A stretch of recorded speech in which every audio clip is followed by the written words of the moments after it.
ટ્યુશનમાં જાઉં છું તેમ કહીને ઘરેથી નીકળેલી કિશોરીની ભેસ્તાનમાં આવેલ ટ્યુશનના 4 માળેથી નીચે પટકાતા મોત. પરિવારે હત્યાની શંકા વ્યક્ત કરી. સુરતના ભેસ્તાનમાં 17 વર્ષીય કિશોરી ચોથા માળેથી નીચે પટકાતા મોત નીપજ્યું હતું. 17 વર્ષીય કિશોરી જે બિલ્ડિંગના ચોથા માળેથી નીચે પટકાઈ ત્યાં 2 મહિના પહેલા ટ્યુશન ક્લાસમાં જતી હતી. આજે તે અહીં શા માટે આવી હતી અને કઈ રીતે ઘટના બની તે એક રહસ્ય છે. હાલ તો પોલીસે અકસ્માત મોતનો ગુનો નોંધીને આપઘાત હત્યા કે અકસ્માતની દિશામાં વધુ તપાસ હાથ ધરવામાં આવી છે. મૂળ યુપીના વતની સંજયસિંહ પરિવાર સાથે ભેસ્તાન વિસ્તારમાં આવેલી પ્રિયંકા ગ્રીન પાર્ક સોસાયટીમાં રહે છે. પરિવારમાં પુત્રી, પત્ની, 2 પુત્રી અને 1 પુત્ર છે. સંજય કાપડની મિલમાં નોકરી કરીને પરિવારનું ગુજરાન ચલાવે છે. જે પૈકી પાયલ બીજા નંબરની પુત્રી છે, જે ધોરણ 12 બાદ કોલેજની તૈયારી કરી રહી હતી.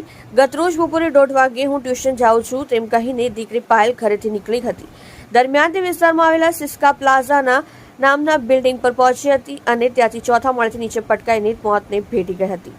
ઘટનાને અંગેની જાણ થતાં પરિવારજનો અને પોલીસ દોડી ગયા હતા. હાલ તો પોલીસ દ્વારા અકસ્માત મોતનો ગુનો નોંધીને વધુ તપાસ હાથ ધરવામાં આવી છે. આ સાથે જ અકસ્માત, આપઘાત કે હત્યાની દિશામાં હોતું તપાસ હાથ ધરવામાં આવી છે. ભેસ્તાન પીઆઈ વિક્રમ દેસાઈએ જણાવ્યું હતું કે 17 વર્ષીય કિશોરીને મૃતદેહ મળી આવ્યો હતો. હાલ સીસીટીવી અત્યારે વધુ તપાસ હાથ ધરવામાં આવી રહી છે. પેનલ પોસ્ટમોર્ટમ કરવા માટે હોસ્પિટલ ખસેડવામાં આવ્યો છે. પરિવાર દ્વારા પણ આક્ષેપો કરવામાં આવ્યા છે. તે બાબતે પણ તપાસ કરવામાં આવી રહી છે. માથા અને શરીરના ભાગે ઈજાના નિશાનો મળી આવ્યા છે. હાલ અકસ્માત મોતનો ગુનો નોંધી વધુ તપાસ કરવામાં આવી રહી છે.